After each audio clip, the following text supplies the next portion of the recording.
Sir, operation സിന്ദൂറിൻ്റെ പശ്ചാത്തലത്തിൽ parliament സമ്മേളനം ഉടനടി വിളിച്ചുകൂട്ടണം എന്നാണ് രാഹുൽ ഗാന്ധി അടക്കമുള്ള പ്രതിപക്ഷത്തിൻ്റെ ആവശ്യം. രാഹുൽ ഇപ്പോൾ പ്രതിപക്ഷ നേതാവാണ്. അദ്ദേഹത്തെ കൂടാതെ നിരവധി ചെറുതും വലുതുമായ പ്രതിപക്ഷ പാർട്ടികൾ ഈ ആവശ്യം ഉന്നയിക്കുന്നുണ്ട്.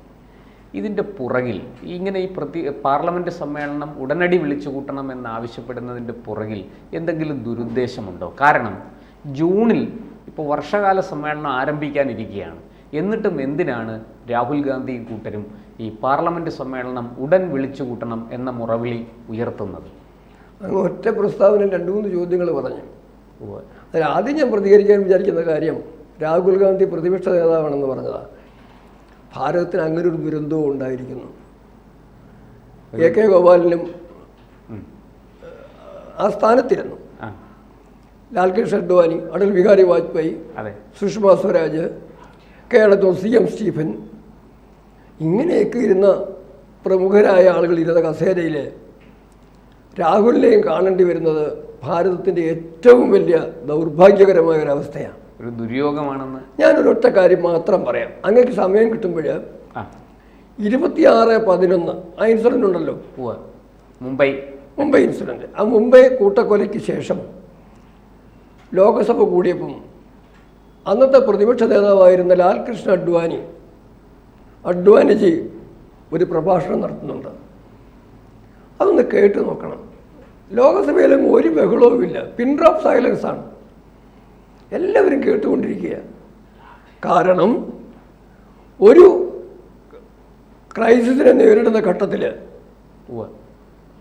സർക്കാരിന് എല്ലാ പിന്തുണയും കൊടുക്കുകയാണ്.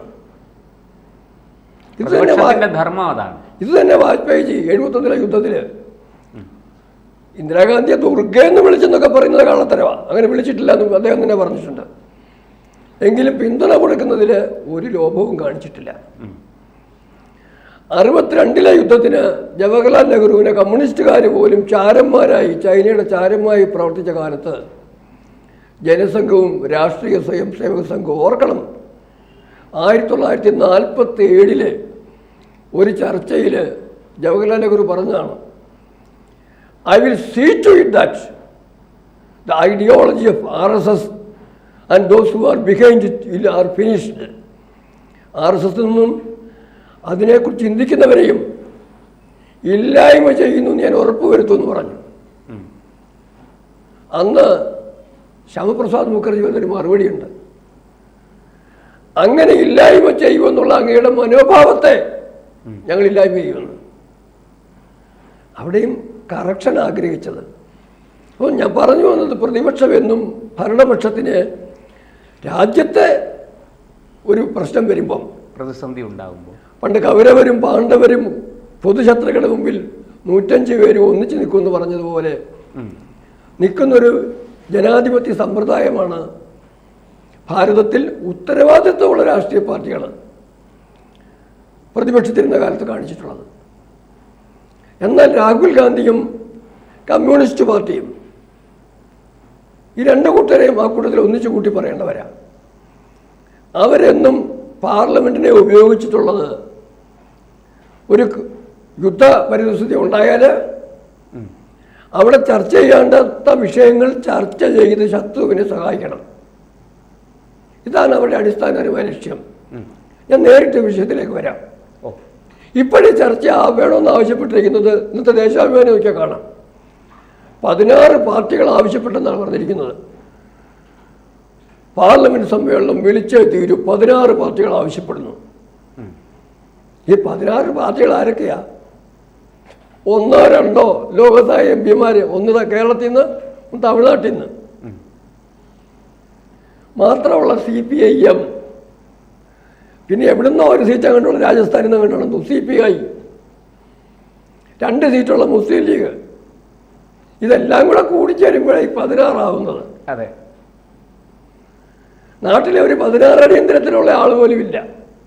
ഈ പാർട്ടിയിൽ നിന്ന് ഓരോ ആളുകൾ വന്നു കഴിഞ്ഞാൽ ഇതിനെയാണ് വലിയ കേവമായിട്ട് പറയുന്നത്. ഒരു കാര്യം ആലോചിക്കണം, അങ്ങ് ആദ്യം സൂചിപ്പിച്ചതുപോലെ ജൂൺ ഏതാണ്ട് പകുതിയോടുകൂടി, അല്ലെങ്കിൽ അവസാനം, ഇനി അല്ല ജൂലൈയിലായിക്കോട്ടെ, ഒരു മാസത്തിനുള്ളിലായിട്ട് പാർലമെന്റ് സമ്മേളനം ഉണ്ടാവും, മൺസൂൺ സെഷൻ. അതെ, അത് എല്ലാ വർഷത്തെയും പതിവാണ്. അതെ. ആ സന്ദർഭം ചർച്ച ചെയ്താൽ പോരെ? അതോ ആ ജൂലൈയിൽ മഴക്കാലമായതുകൊണ്ട് രാഹുല് പതിവുള്ള ആ ഒളിച്ചുപോക്ക് ഇത്തവണ നടത്താൻ ആഗ്രഹിക്കുന്നുകൊണ്ടാണോ ഈ ചർച്ച നേരത്തെ വെക്കണമെന്ന് ആവശ്യപ്പെടുന്നത്? അതൊക്കെ വേറൊരു കാര്യം. പ്രധാനപ്പെട്ട കാര്യം, ഇവരെന്താ ചർച്ച ചെയ്യാൻ ആഗ്രഹിക്കുന്നത്?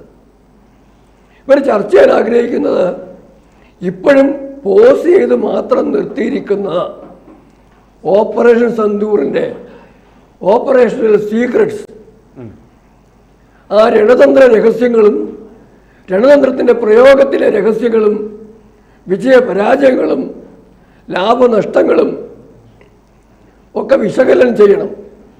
ഈ വിശകലനത്തിൻ്റെ ആവശ്യം ഏറ്റവും കൂടുതൽ ആർക്കാം? ആവശ്യം പരാജയപ്പെട്ട പാകിസ്ഥാൻ. അതുപോലെ തന്നെ വേറൊരു കൂട്ടരുണ്ട്. ഇത് ഈ യുദ്ധത്തിന് വേണ്ടി പരമാവധി ഉപയോഗിച്ച ആയുധങ്ങൾ നൽകിയതാരാ? ചൈന. ആയുധങ്ങൾ മാത്രമല്ല, ആയുധങ്ങൾ പ്രയോഗിക്കാൻ വേണ്ടി സാങ്കേതിക വിദഗ്ധരെ ഉൾപ്പെടെ വിട്ടു. അതിൽ 2 പേര് മരിച്ചതായിട്ട് കാണുന്നുണ്ട്. വേറെ പലർക്കും പല അപകടങ്ങൾ സംഭവിച്ചിട്ടുണ്ട്. അതിലൊക്കെ പ്രധാനമായിട്ടും അവർ നൽകിയ ആയുധങ്ങൾ, അവർ നൽകിയ ആ പ്രതിരോധ സംവിധാനങ്ങൾ അത് പരാജയപ്പെട്ടത് എന്തുകൊണ്ടാണ്? ഭാരതം അതിനെ എങ്ങനെയാണ് പ്രതിരോധിച്ചതെന്ന് പഠിച്ചറിയേണ്ടത് ആരുടെ ആവശ്യമാണ്? ചൈനയുടെ ആവശ്യം. അപ്പം അതിന് ഉതകുന്ന തരത്തിൽ ഉള്ള സൂചനകൾ ചർച്ചയുടെ ഭാഗമായി വരണം.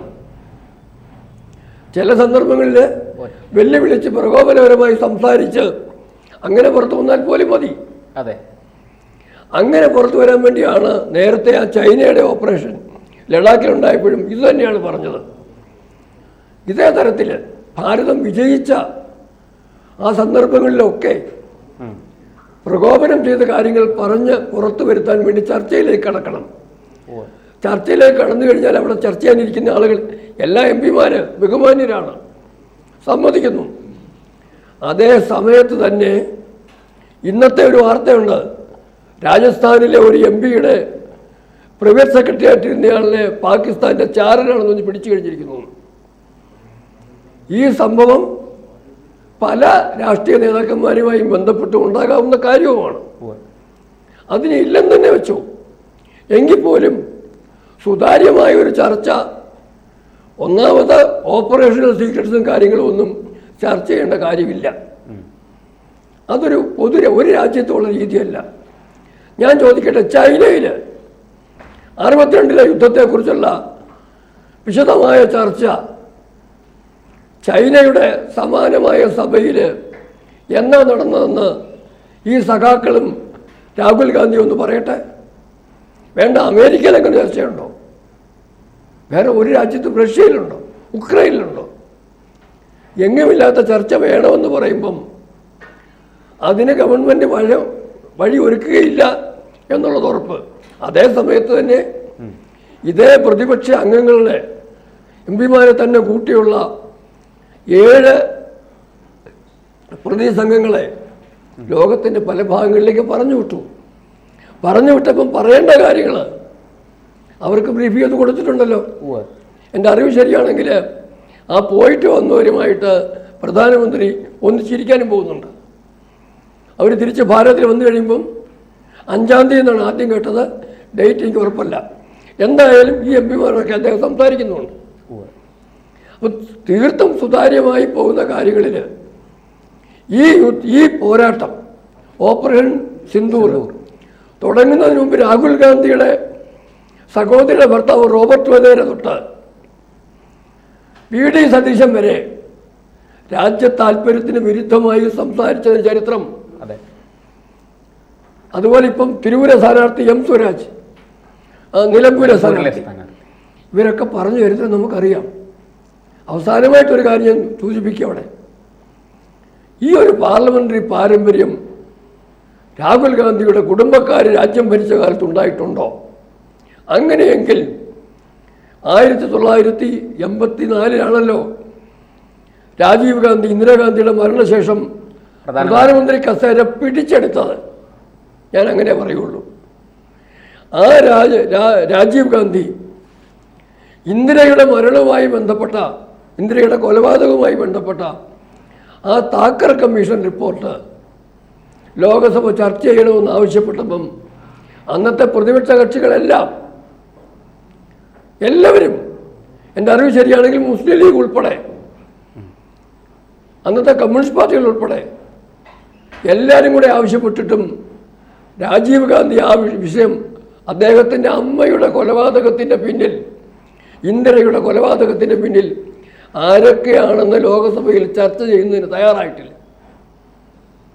അത് ആരെ രക്ഷിക്കാനായിരുന്നു എന്നുള്ള വിവരം അത് മറ്റൊരു ചർച്ചയുടെ വിഷയമാകേണ്ടത്. എൻ്റെ ചോദ്യം അവിടെയല്ല. ആ വിഷയം പോലും ചർച്ച ചെയ്യാനായിട്ടുള്ള സന്നദ്ധത കാട്ടിക്കിട്ടില്ലാത്ത രാജീവിൻ്റെ മകൻ രാഹുലിന് ഭാരതം പാകിസ്ഥാനെ പരാജയപ്പെടുത്തിയ ഓപ്പറേഷൻ സിന്ദൂറിലെ കാര്യങ്ങൾ ചർച്ച ചെയ്ത് പാകിസ്ഥാനും ചൈനയ്ക്കും അനുകൂലമായ വിഷയങ്ങളും വിവരങ്ങളും പാർലമെന്റിൻ്റെ മാധ്യമത്തിൽ കൂടെ ലഭ്യമാക്കണം എന്ന് കരുതുന്നുണ്ടെങ്കിൽ ഭാരതം ഭരിക്കുന്നത് ഈ വക കാര്യങ്ങളിലെ വളഞ്ഞ ബുദ്ധി തിരിച്ചറിയാത്തവരല്ല എന്ന തിരിച്ചറിവ് ഉണ്ടാകുന്നതാണ് നല്ലത് എന്നാണ് എനിക്ക് പറയാനുള്ളത്. കൂടുതൽ വാർത്തകളും വിശേഷങ്ങളും നിങ്ങളിലേക്ക് എത്താൻ ABC മലയാളം സബ്സ്ക്രൈബ് ചെയ്യുക, ബെൽ ബട്ടണും അമർത്തുക.